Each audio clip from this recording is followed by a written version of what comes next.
I never thought my life would turn out this way. For years, I had believed in the sanctity of my marriage, a bond that I thought was unbreakable. My wife Lisa and I had built a life together that was filled with laughter, shared dreams, and the occasional argument. We had our ups and downs like any couple, but I always thought we were solid. Our home, a modest two-story in a suburban neighborhood, was filled with memories of family gatherings, holiday celebrations, and the simple joy of being together. Lisa was a dedicated mother and a loving wife. She had a kind heart and a warm smile that could light up the darkest of days. We had two children, both in elementary school, who were the center of our universe. I worked long hours at my job as a software engineer, while Lisa balanced her responsibilities at home and part-time work at the local school. She loved being around the kids, nurturing their creativity, and helping them learn. I often admired her passion and commitment, but in hindsight, I realized that I had been blind to the signs.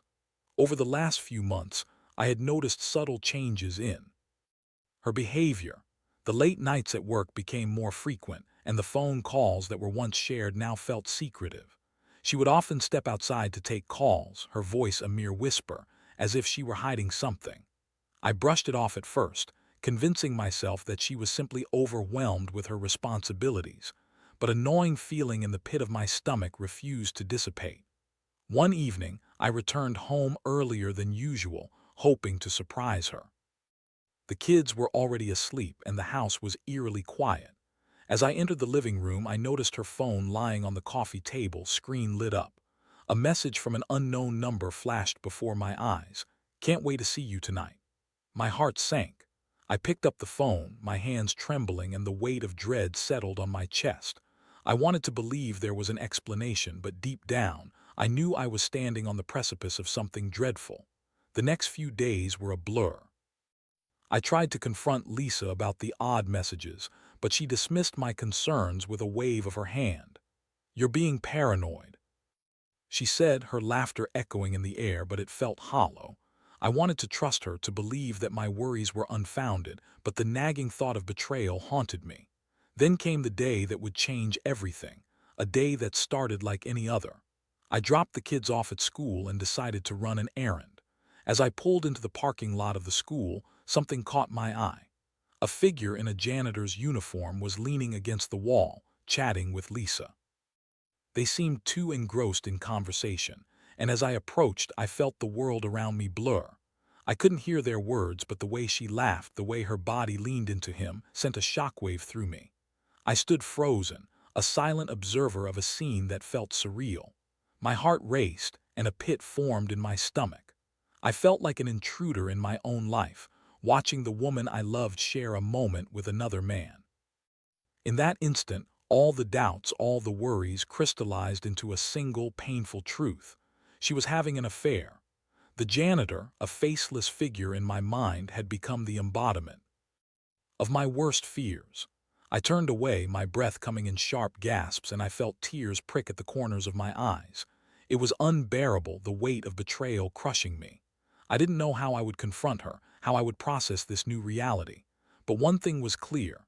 This was just the beginning of a journey that would lead me down a dark path, filled with pain, anger, and a quest for justice. The days that followed my discovery were a blur of emotions. I was trapped in a whirlwind of anger, betrayal, and disbelief. Every moment felt surreal, as if I were watching my life unfold through a foggy lens. I couldn't look at Lisa without feeling a rush of nausea. The laughter we once shared now echoed painfully in my mind, tainted by the knowledge of her infidelity. Confronting her was inevitable, but I needed to gather my thoughts first. I spent hours pacing the house, replaying the scene in the school parking lot over and over. I wanted to understand how this happened, how the woman I loved could betray me so deeply. Was it something I did? Was I not enough? The questions tormented me, and I felt like I was spiraling into a darkness I couldn't escape. Finally, the moment of confrontation arrived. I had asked Lisa to meet me in the living room after dinner. The kids were at their grandparents' house for the night, giving us the privacy we needed. As I sat on the couch, I could feel my heart pounding in my chest. I rehearsed what I wanted to say, but the words seemed to elude me. I was terrified of what would come next, yet I knew I had to confront her. When Lisa walked in, her expression was casual, but I could see the flicker of concern in her eyes. "What's going on?" she asked, sensing the tension in the air. I took a deep breath, steadying myself for the storm ahead. "I saw you with the janitor," I said, my voice steady but strained. The moment the words left my lips, I could see the color drain from her face. She opened her mouth to respond, but no words came out. I pressed on, fueled by a mix of anger and hurt. "I saw you laughing with him, leaning into him like. You used to lean into me. What's going on, Lisa?" Her eyes darted away from mine, and I could see the conflict playing out on her face. "It's not what you think," she finally said, her voice trembling. "We were just talking. He's been really helpful at school, and just talking." I interrupted, my voice rising. "You expect me to believe that, just talking?" I could feel the anger bubbling to the surface, and I struggled to contain it. "You have been distant for weeks, and now I see you with him. You must think I'm a fool." "I made a mistake," she said, her voice breaking. "It was just a moment of weakness. I didn't mean for it to happen. I love you." The words felt empty, like a hollow apology thrown my way. "Love? Is that what you call this? You call this love?" I pointed to the space between us, the chasm that had opened up in our once happy marriage. "You've shattered everything we built together." Tears streamed down her face, and I felt a flicker of sympathy, but it was quickly extinguished by my anger. "I deserve the truth. Who is he? What is going on?" I demanded, my voice rising again. With a defeated sigh, she finally admitted, "His name is Mike. He's the janitor at the school. We've been talking, and it just happened. I didn't mean for it to go this far." The name hit me like a blow to the gut. Mike. The man who was supposed to ensure the safety of our children had taken advantage of my trust. I felt a rush of rage and humiliation wash over me. "You let this happen with a janitor? Are you serious?" She looked down, unable to meet my gaze. "I don't know what I was thinking. I was feeling lonely, and he was there. I didn't mean for it to go this far, I swear." The admission felt like a knife twisting in my heart. I had always been there for her, yet in her moment of vulnerability she had turned to another man. The betrayal cut deeper than I could have imagined. "So, what now? Do you expect me to forgive you and pretend this never happened?" I spat, my voice laced with bitterness. "I want to make it right," she pleaded, desperation in her eyes. "Please don't give up on us. I'll do anything." I stood up, pacing the room, my mind racing. I felt a mix of emotions, hurt, anger, and a strange sense of clarity. I had never thought about revenge before, but the thought of this man getting away with what he had done ate away at me. "You've broken my trust, Lisa. You've broken us. And Mike, he needs to pay for this." Lisa's face paled, and I could see the fear in her eyes. "You can't do anything rash. It was a mistake." "No, it was a choice," I countered, my voice low but firm. "And now it's time for him to face the consequences of his actions." As I walked out of the room, I felt a sense of determination begin to replace the despair. I had been wronged, and I was going to make sure that Mike's days as a janitor were numbered. The confrontation with Lisa had left me feeling raw, like a wound that refused to heal. I had spent the night tossing and turning, my mind racing with thoughts of betrayal and revenge. The image of Lisa with Mike, the janitor who had crossed a line I never thought anyone would dare to, haunted me. I felt a burning desire to make him pay for what he had done, and I knew I had to act quickly. I spent the next day gathering my thoughts and devising a plan. I couldn't just let this go. I needed to expose Mike for what he was, a man who took advantage of a vulnerable situation. I began by doing some research about him. Lisa had shared little about their conversations, but I knew enough to start piecing together a picture of who he was. Mike was in his late 30s, a seemingly harmless figure who had been working at the school for a couple of years. He was a quiet man, often seen mopping floors or fixing things around the building. I had seen him a few times during school events, but I never paid much attention. Now, I felt a deep-seated rage towards him, fueled by the betrayal he had inflicted on my family. I decided to reach out to other parents and teachers at the school. I wanted to gather information to see if anyone else had noticed anything unusual. I spoke to a few parents at drop-off, casually asking about Mike and how he interacted with the staff and students. The responses were mixed. Some said he was friendly and helpful, while others mentioned he had an odd way about him.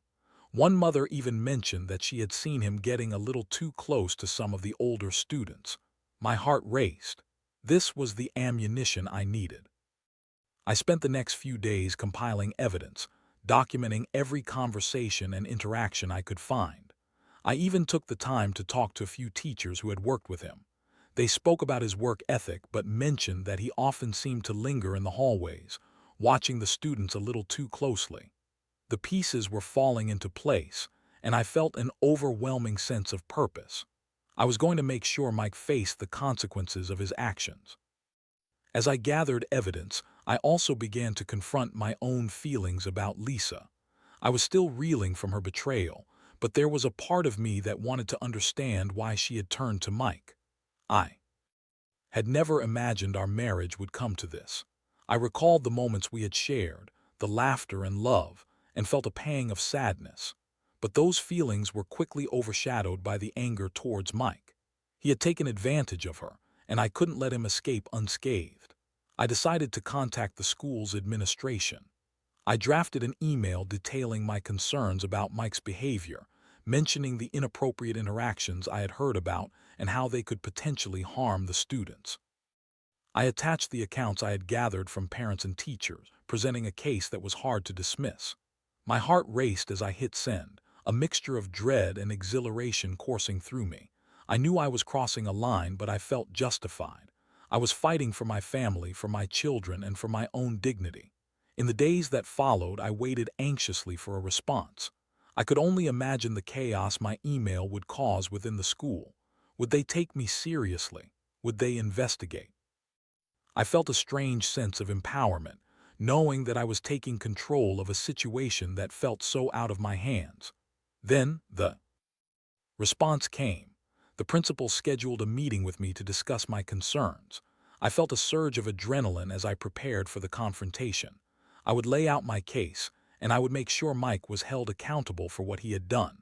I couldn't shake the feeling that this was just the beginning of a long battle, but I was ready to fight. The day of the meeting arrived, and I walked into the school's office, my heart pounding. The principal, a stern woman in her 50s, greeted me with a neutral expression.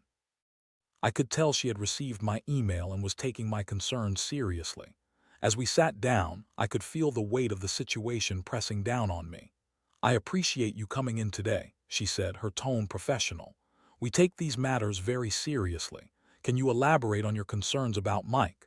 I took a deep breath, steadying myself. This was my moment to present the evidence. I recounted the conversations I had with parents and teachers, detailing their observations of Mike's behavior. I could see the principal's expression shift as I spoke, her brow furrowing in concern. "Thank you for bringing this to our attention," she said, her voice firm. "We will conduct a thorough investigation into these claims. It's important that we ensure the safety of our students." As I left the meeting, a wave of relief washed over me. I had taken the first step in holding Mike accountable, but as the adrenaline faded, I felt a lingering sense of unease. Was I doing the right thing? Would this truly bring justice or just create more chaos in my life? I knew I had to stay focused on my goal. The next step was to keep gathering information, to ensure that Mike faced the consequences of his actions. I was determined to see this through, no matter what it took. The days turned into a blur as I waited anxiously for the outcome of the investigation into Mike.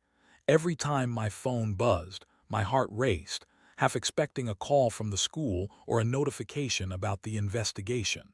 The tension in our home was palpable. Lisa tried to reach out to apologize, but every time she spoke, I felt a mix of anger and pity. She was remorseful, but the damage was done. I couldn't look at her without seeing the image of her with Mike. Meanwhile, I kept my focus on the investigation. I started to gather more evidence, talking to parents who had witnessed Mike's behavior and documenting their accounts. I even managed to speak with a couple of teachers who had seen him lingering around the school hallways, sometimes too close to the children. They expressed their concerns about his interactions, and I felt a surge of righteousness. I was not just fighting for my family, I was fighting for the safety of other families too. One evening, I received a call from the principal. My heart raced as I answered, knowing this could be the turning point in my battle. "Mr. Thompson, I wanted to inform you that we've completed our initial investigation into Mike," she said, her tone serious. "We've spoken to several staff members and parents regarding your concerns. I appreciate your vigilance in bringing this to our attention." I sat up straighter, anxious for the details. "What did you find?" I asked, my voice steady despite the adrenaline coursing through me. "There have been some concerning reports about his behavior," she continued. "While we haven't found definitive proof of misconduct, we believe it's in the best interest of the school community to let him go. He will be terminated effective immediately." A rush of satisfaction washed over me, but it was quickly followed by a twinge of guilt. I had fought for this, and now I was seeing the consequences of my actions. Mike was losing his job, and while he deserved to face some form of punishment, I couldn't shake the feeling that I had crossed a line. "Thank you for your diligence," I said, trying to keep my emotions in check. "I just want to make sure our children are safe." "Absolutely," the principal replied. "We will ensure that the school environment remains a safe space for all students. If you have any further concerns, please don't hesitate to reach out." As I hung up the phone, a mix of triumph and sorrow enveloped me. I had achieved my goal. Mike was fired, but at what cost? I felt like I had become a vigilante, taking justice into my own hands. I had exposed a man who had betrayed my trust, but I also realized that my actions could have repercussions that extended beyond him. That night, Lisa approached me, her expression a mixture of fear and remorse. "I heard about Mike," she said quietly. "What's going to happen now?" I took a deep breath. "He's been terminated," I replied, trying to keep my voice steady. "I couldn't let this go unpunished." She looked down, her hands trembling. "You didn't have to do this. I know I messed up, but punishing him won't fix us." I felt a surge of frustration. "How can you even say that? He took advantage of you, Lisa. He violated our trust." "I know, and I'm so sorry," she replied, tears streaming down her face. "But this isn't just about him. We need to focus on us, on what we can do to fix this." Her words struck a chord within me. I wanted to believe that we could fix what was broken, but the reality was that the foundation of our marriage had been shattered. I had focused so much on revenge that I had neglected to confront my own feelings about our relationship. "I don't know if we can fix this," I admitted, my voice barely above a whisper. "You broke my trust, Lisa. I can't just forget that." She stepped closer, her eyes pleading. "I'll do anything to make it right. Please, let's go to counseling. Let's talk about this. I don't want to lose you." I felt a wave of conflicting emotions crash over me. Part of me wanted to reach out to her, to comfort her, but another part was still consumed by anger and betrayal. "I need time," I finally said, stepping back. "I need to figure out what I want." As the days passed, I found myself caught in a tug-of-war between anger and the desire to heal. I had achieved a form of justice by ensuring Mike faced consequences for his actions, but it hadn't brought me the peace I thought it would. I kept replaying the events in my mind, questioning whether my actions had been justified or if I had simply become consumed by revenge. The aftermath of Mike's termination rippled through the school community.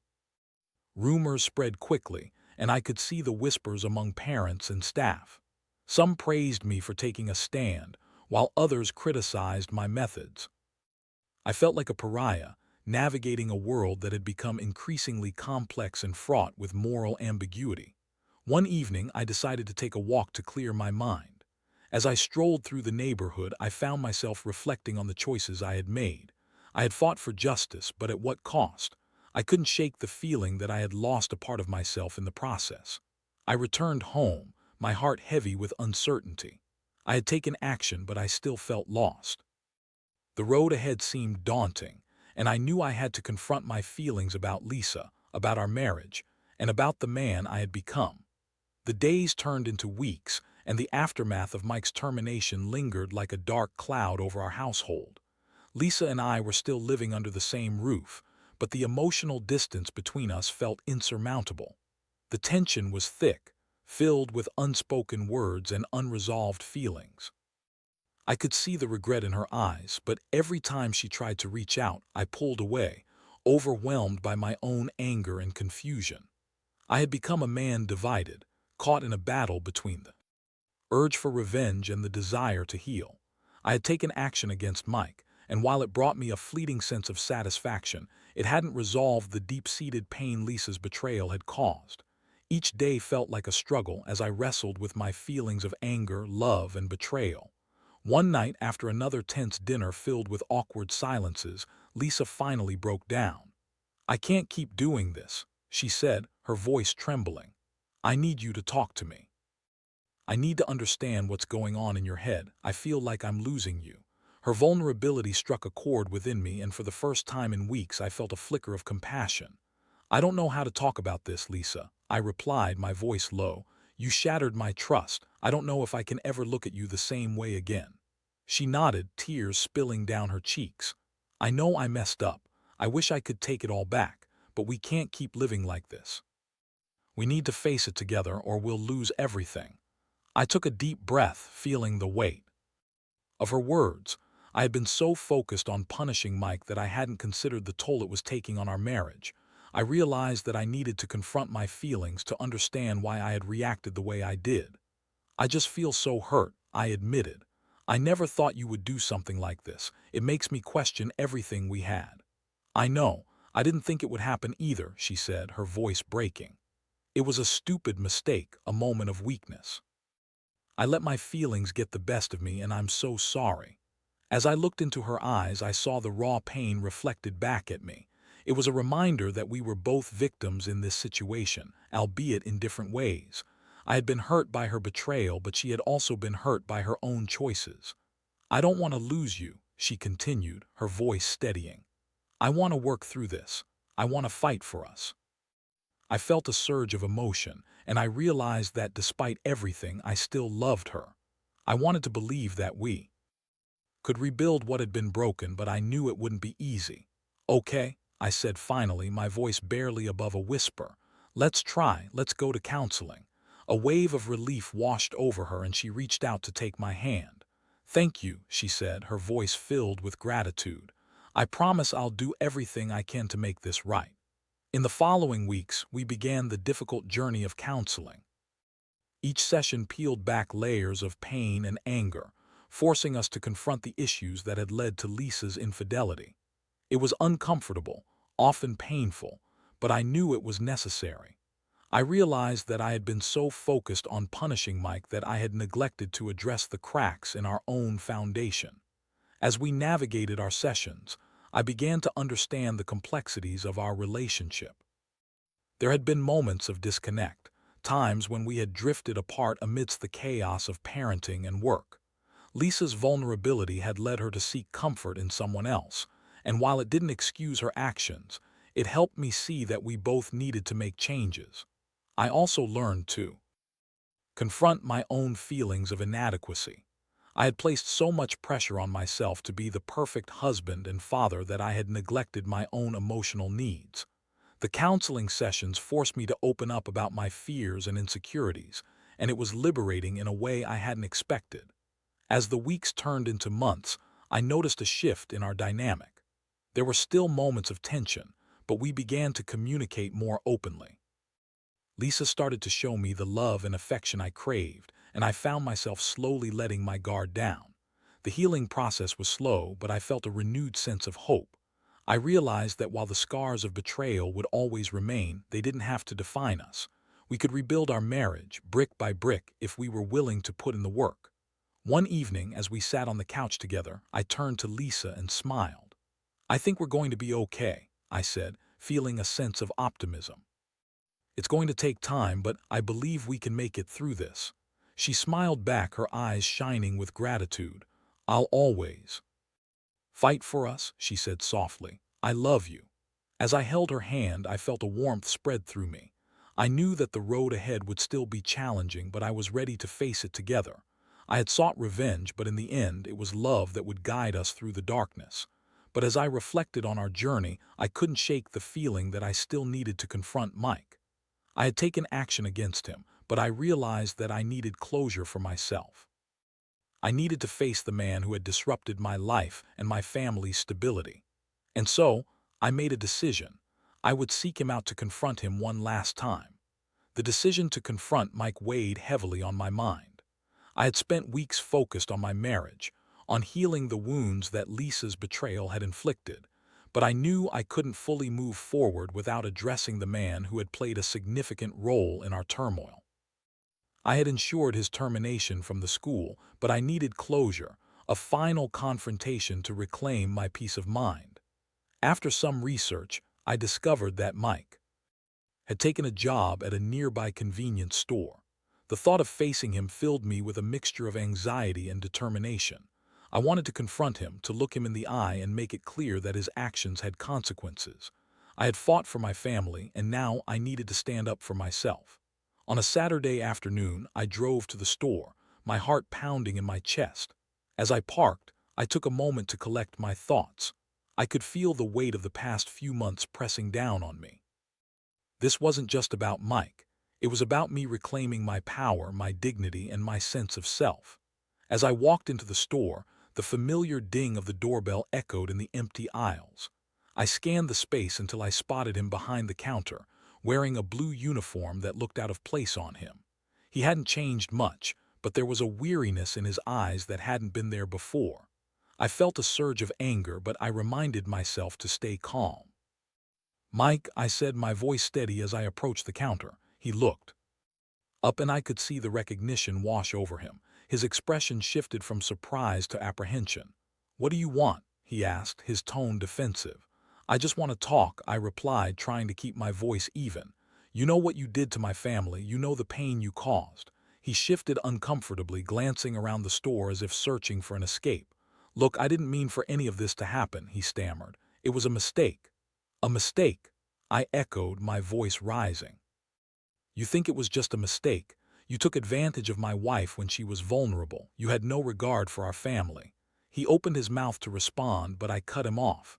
"Do you even understand the impact of your actions? You destroyed our trust, our marriage. You need to take responsibility for what you did." Mike's face hardened, and for a moment I saw a flash of defiance. "She made her own choices. Don't put this all on me." I felt a surge of rage, but I fought to keep it in check. "You're right, she made her choices, but you were the one who preyed on her. You were supposed to be a professional, someone who cared for the safety of children. Instead, you chose to betray that trust." As the words left my lips, I felt a weight lift off my shoulders. I was finally standing up for myself, for my family, and it felt empowering. I had been consumed by anger for so long, but now I was reclaiming my voice. "I want you to know that I will never forget what you did," I continued, my voice steady. "We'll make sure you're held accountable for your actions. Your past won't define me, but I won't allow you to walk away without facing the consequences." Mike's expression shifted from defiance to shame, and I could see the realization sink in. "I didn't mean to hurt anyone," he said quietly, his bravado fading. "Intentions don't matter when it comes to the damage you've caused," I replied. "You've lost your job, your reputation, and you've hurt people in the process. I hope you take this as a lesson." With that, I turned to leave, feeling a sense of finality wash over me. I had confronted the man who had disrupted my life, and I felt empowered for having done so. As I stepped out of the store, I took a deep breath, feeling lighter. I had faced my demons and emerged stronger. In the following weeks, Lisa and I continued our counseling sessions, and I noticed a gradual shift in our relationship. We were learning to communicate more openly, to confront our issues rather than letting them fester. The road to healing was long, but we were committed to putting in the work. As I reflected on the journey, I realized that the experience had changed me in profound ways. I had faced betrayal, anger, and the quest for justice, but I had also discovered resilience, forgiveness, and the power of love. I learned that while the scars of betrayal would always remain, they didn't have to define who I was or what I could become. I had taken action against Mike, but in the end, it was my journey of healing and rebuilding my marriage that truly mattered. I had fought for my family, and while the path forward would still have its challenges, I felt hopeful.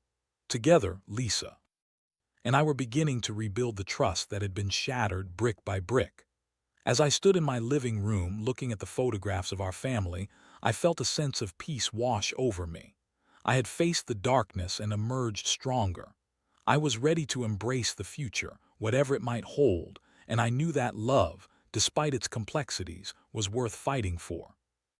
The journey was far from over, but I was ready to walk it hand in hand with the woman I still loved, determined to create a new chapter in our lives. And in that moment, as I held Lisa close, I knew that together we could face anything.